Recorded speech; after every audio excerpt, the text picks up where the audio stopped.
Hours, Dave Campbell's Texas Football, and I'm joined out here at Denton Guyer with the head coach, Heim. Man, I want to kind of talk about the first season, what it was like getting out there and being the head coach at what I consider to be one of the most elite programs in the state. And, it was a good run. Well, it's one of those things where you look back and you really don't get a chance to take it all in until you get a couple of weeks out past that last game. It didn't end up quite the way that we had wanted it to, but it was an unbelievably successful season. We saw a lot of superlatives for our stars, and those guys, many have already taken off for college. Really excited about watching them grow and excited about the guys that we have coming back. We got a good nucleus of guys, and it's been so far really good this offseason. I want to kind of talk a little bit about the offseason. You had to hit the ground running last year. You really didn't get a chance to put your arms around this team, but this is your first offseason now here at Denton Guyer. What have your impressions been like, and what's it like working with these guys, every day? Well, first of all, you look at what our staff is. We sit back and evaluate the season, and really this part of the year, our head coach is Kyle Keese, who's our strength and conditioning coordinator. Great strength and conditioning coordinator, by the way. Pays attention to every detail I see. Absolutely, and people ask, what makes Guyer special, and I go back to what we do in our off season. Really, that's the heart and soul of who we are, and to see the young guys already putting on the weight that they're doing, working as hard as they are, and they know that there's big shoes to fill, but they're excited about the opportunity and really taking advantage of this time to change their bodies, change their mindsets, and get ready for next year's season. As a head coach, how important is the offseason as it relates to what success you feel like you're going to have on the field in the fall? It's critical. I mean, it is the core of your success. You have all these young men that everybody. You have a biological age and you have a training age. So you have these guys that some don't really develop until they're juniors or seniors, and that's got nothing to do with how hard they're working. Some guys, look like they're 30 when they get here when they're 14. And so you just have this conglomerate of different guys and trying to put together a program that encompasses all of those guys, but also tailors individually to those guys.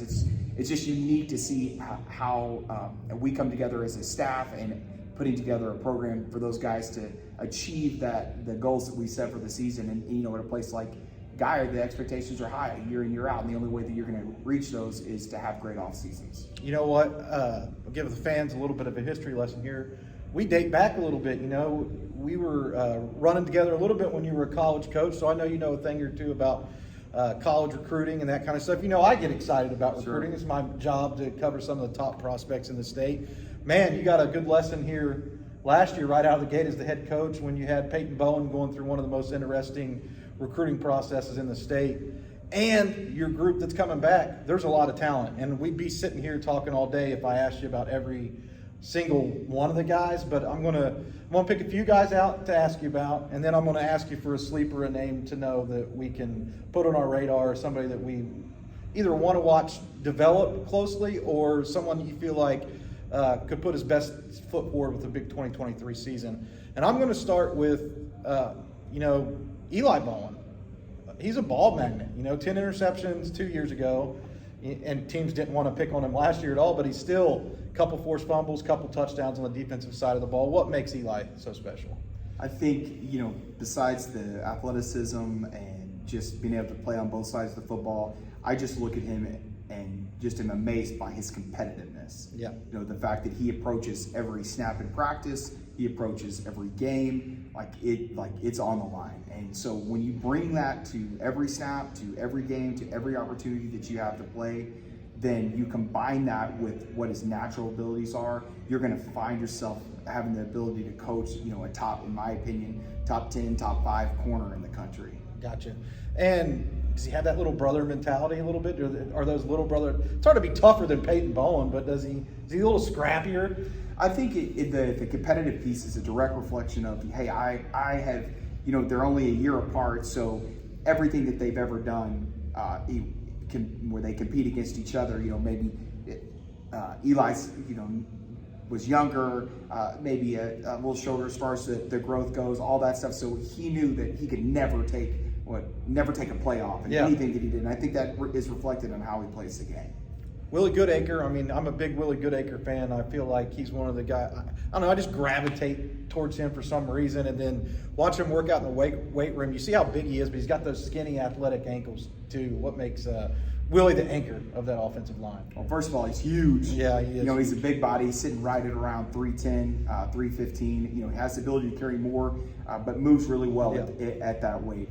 I think that I appreciate what he brings to the table as far as leadership goes. You know, when you lose Peyton Bowen, when you lose Jackson Arnold, some of those guys, Landon Cy Stovall, some of those guys that you followed out through the season had incredible seasons. There's a void to be filled, not necessarily just in yards or touchdowns, but what is the voice in the weight room? What is the voice on the field? And he's really natural at that. So he's got this talent, can move people around, good feet, tough, loves to play football, but really has that a real innate leadership ability that we need right now, and he's doing a great job. Coach, you lost Landon Cy. You mentioned him in that that last little breakdown that he was doing with Willie. Team leader, kind of that guy that you could depend on to, be your third down receiver. But you got one coming back here in Josiah Martin, a guy who I feel like his athleticism is sneaky, and he's not only a deep ball threat. To me, his route running's really coming along as well. I think so too. I know that him being in our program last year for his first year. I look back and people ask me, tell us about him as a player. And I reflect back to not necessarily one of the deep balls that he caught, but a fourth down slant against Alito where he, caught it, got hit, held onto the ball. And so I saw a side of toughness that, you're looking for as a coach when you're trying to evaluate guys that you don't know maybe as well as some of the ones that have been in your program for 3 and 4 years. But absolutely, as far as his ability to change direction on dime and then accelerate out of a break, are really, really special. And you combine that with his ball skills and flat out speed. He had an RGPS, which is Titan. He had the highest mile per hour tracking time or tracking speed in the country last year. Wow. It's for their teams. Now, that's not every kid in the country, but that's the teams that they track at 23.1 miles per hour. And if you're running 23 miles an hour, you're moving. Yeah, no doubt. That's fast. Xavier Opono, we'll talk about him next year. How about that? He's a guy that's getting all these offers, great defensive tackle. Everybody's kind of stepping to him, but he's still got a couple years in the program. So give us that sleeper. Who's a guy that we really should be paying attention to, or not only us, but colleges? Like, who's a guy that you want to push in front of these colleges when they come through the doors and during the spring evaluation period? Well, it's a guy that if you've played us, you absolutely know who he is. His name is Pelumi Olanipekun. He's our nose guard, and he doesn't necessarily fit all the measurables. He is right at 5'11", 6 foot. He's 280, 282 right now. But you want to talk about explosive get off and disrupting offenses. There is not a coach that we play that's an offensive line coach that will not say that guy is a disruptor.